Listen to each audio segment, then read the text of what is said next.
Hello, welcome to the channel.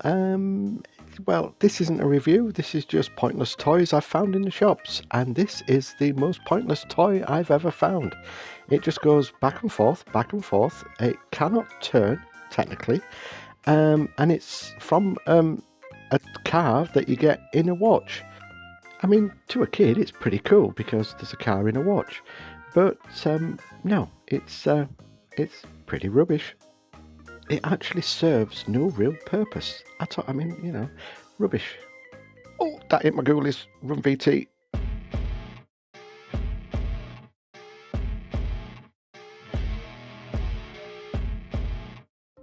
Okay.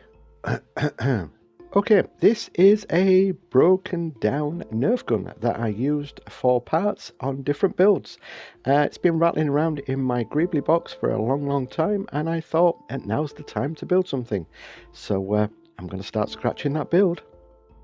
I'm going to see if I can make something with this, so I decided that I'm going to make a post-apocalyptic drone. Drones have been in the news recently with all the different sightings and that, and I just thought it'd be kind of cool to make one, but with a little twist. I'm going to have a man walking it. I don't know why, just I thought it'd be cool. That is half of a broken Wi-Fi booster. Yeah, my booster broke recently, so I decided to dismantle it and use it for parts. And I'm just going to try and work out where this is going to go, and that looks like the most natural point. So let's get that stuck down. I make sure that it's bonded together all right, and yeah, it looks cool.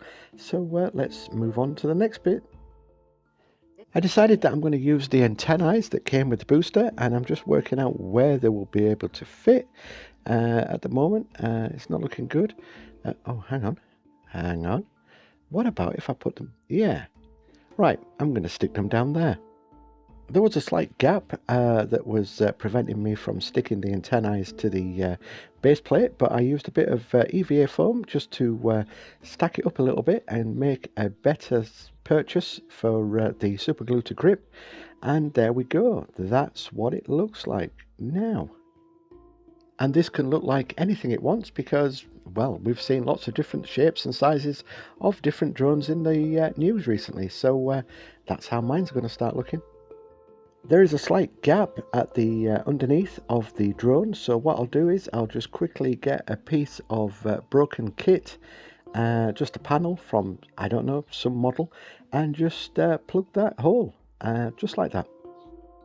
Because there's no rhyme or reason to where I'm sticking bits of plastic to plastic, this little thing, what I'll call a doodah, is going to get attached to the underneath of what I'm going to call the exhaust. I'll cut down a couple of the inners from some spray balls. All that effort just for that one piece. And that, by chance and by luck, fits snugly in that hole in the Nerf gun. I think I'll call it an air vent or something. This is the second part going in, just nicely. Yes, it looks different, but then, hey, drones are all different. Still using some of the spray bottle bits. This is the actual spray bit, the nozzle thingamabob, and that is going to get stuck there. And because I like symmetry in some of my builds, I'm going to add a second one just there. So I'm just going to get that stuck down now.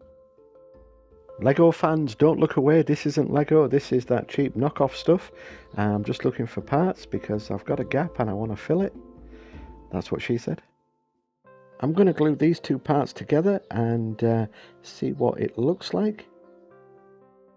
I think that'll pass as a heat shield, don't you? And then that gets stuck underneath that bit there, and that's the little heat shield. I don't know, I'm making all this up as I go along. Half a tyre is put on the underneath to make it look like some sort of, a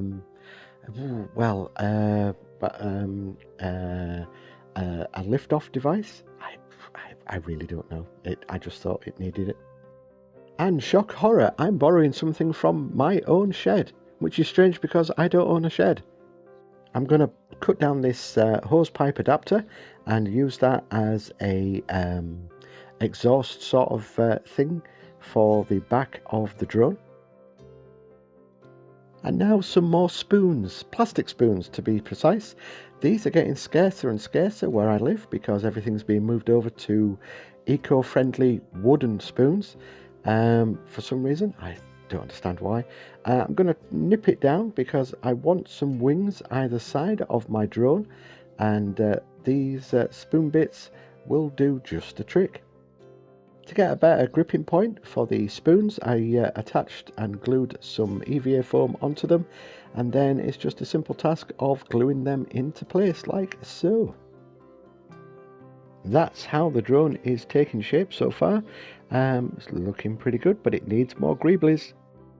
This is a speaker, I do believe, from something that I took apart months ago and just threw into my bit box, and it's going to go there. Then I delved deep into my little care box that was sent to me by Cynical Mank, and I found out some little pieces. I found some little pieces that I'm going to start sticking onto the drone. And this that I'm sticking down is like some sort of hatch. I thought that there could be a hatch because these drones could probably carry people at some point. Here I'm just bulking up the front of the drone with some more little Gribblies. And then I stick on this little fan onto the spoon wing, which gives that a little bit of, well, makes sense now. And what also makes sense is me giving a shout out to my awesome subscribers who leave comments. Keep them coming. I reply to all, even if my replies don't make sense. Don't forget to use the code word that will be coming shortly to put in your comment for this video. And if you're new here, please like and subscribe to the channel, it really helps. With my YouTuber begging done, it's back to the build, and as you can see I've been adding lots of different Gribblies from tank bits parts and plane bit parts. The drone is now shaping up nicely. Ooh, this bit, I have no idea where this came from. I don't even know how I came across it, but I'm just adding bits to it, and then I'm going to stick it onto the drone. This is where scratch building sometimes gets complicated, but this was the underneath of a tank that I've just cut down to make two, and then I'm going to use them as sort of like wing stabilizer bits that get stuck onto either side of my drone. Simples. That bluey bit that I have no idea where it came from, if anybody does, please let me know in the comments. Gets stuck down just there because I felt it needed to go there. Then after a couple of hours of sticking plastic to plastic, I've come up with this nonsensical looking thing. I've got a little figure that I'm going to just show you the scale so you can see. Hence that's why the hatch is there. So yeah, I mean it's big enough so the guy could actually live in this, and since it's a post-apocalyptic build, I'm guessing that the guy does live in it and use it as some sort of house or home. Won't dwell on this figure too long. I'm just using some milliput just to put some sort of raggedy cloak around him, because obviously he's doesn't have a lot of clothes, or he does, and he just needs that just to keep himself warm in the desert, which doesn't make sense. But the desert gets cold, I do believe. Anyway, code word time. If you want to leave a comment, leave this code word in your comment so I know you're a watcher and not a skipper peeper. And there's plenty of you who skip through the video and are not subscribed. It's all free, don't you know? Doesn't cost you a dime, but helps the channel with the algorithm. So the code word for this build is Quiet Earth. Please also like and subscribe to the channel. That's my other YouTuber bit done. So that's the little guy done with, and I'm going to leave him to one side just to dry out, and it's on to the drone, which I've taken outside and already primed grey. I always find it amazing how a bit of paint slapped onto something makes something look totally different, and boy does it look totally different. Kind of looks okay to me. So I first go over the drone with a brown. It's kind of like a tanny sort of dark. How can tan be a dark brown? Good grief, Aaron. Anyway, it's a brown colour. The next colour that I'm going to apply is a navy blue colour. I should really start paying attention to what these paints are called, so I'll be able to call them out to you. It's got a hint of green, but also a hint of blue, hence greeny blue. So that gets thrown onto the drone. You can see in this close-up shot how I did the painting, just to show some of the brown coming through the greeny blue, and then I'm just going to add some details before I go in with more weathering. So I just thought I'd keep the colours simple, a lot like myself, and use red. I'm going to throw a splash of colour onto the front ends of the antennae, and that's going to be an orange.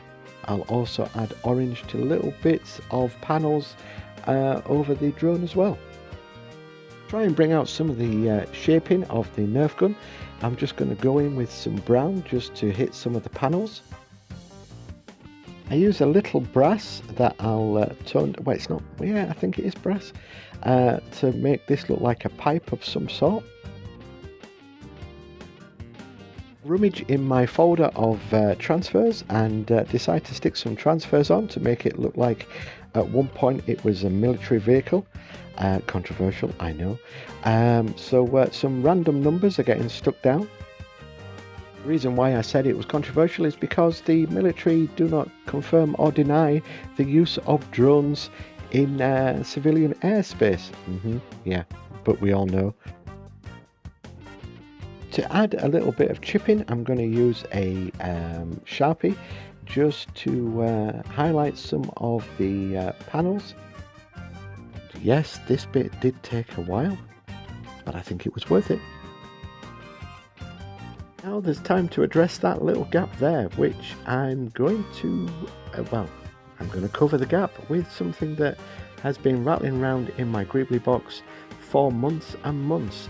And it's a Kinder Egg that I made up for, I don't know what reason I made it up for, but I just thought it would look and fit just nicely there.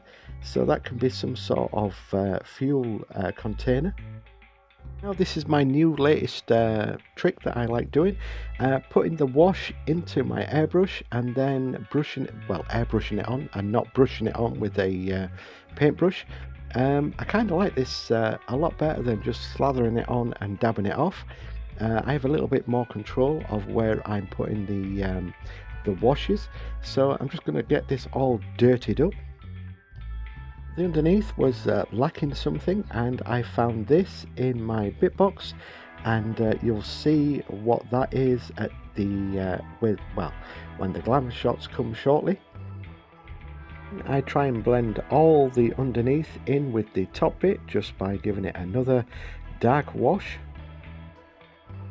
To make the drone appear that it's floating on the diorama that I'm going to make, I'm just, I tried to use my pin vise to start off with, but that wasn't working, so I brought out the big guns just to make some holes in the bottom of the base. Now I thought this build would not include anything that belonged to the other half. Fortunately for me, I found this heat mat that she uses for her pots and pans that would be a fantastic base, so I'm I'm going to paint it up and use it for my base. I thought it would be fun to have a derelict train track in the middle of the desert, so that's what I did. I've just painted that up, and now I'm using some Vallejo Scenic scenery paste just to try and merge the train track in with the heat map. Once that had dried, I sprayed some shadows onto the sand, and then paint the edge with some black acrylic. Because it's post-apocalyptic setting, I'm going to make some sacks, which is just out of some random bag that I found rattling around in one of the drawers. Fill it with some screws, stick it together, and then paint it. It was a fiddly process, so I'll skip over that and go back to the diorama. So I'm going to add some coal to the track. Don't ask me why, I just thought it looked cool. So I'm just going to use some glue and then throw some coal onto the tracks.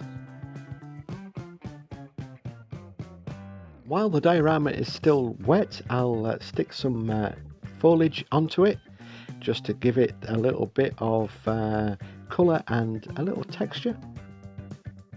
This is me, obviously, painting the sacks full of screws, but we don't know that there's screws in there. There could be anything in there. Then, once all that had dried, it was time to attach the drone to the diorama base. And all that was left was for me to attach the little man to the base. Add some chain as if he was pulling the drone along, and that's it. This is my post-apocalyptic drone walker. Glamour shots are next.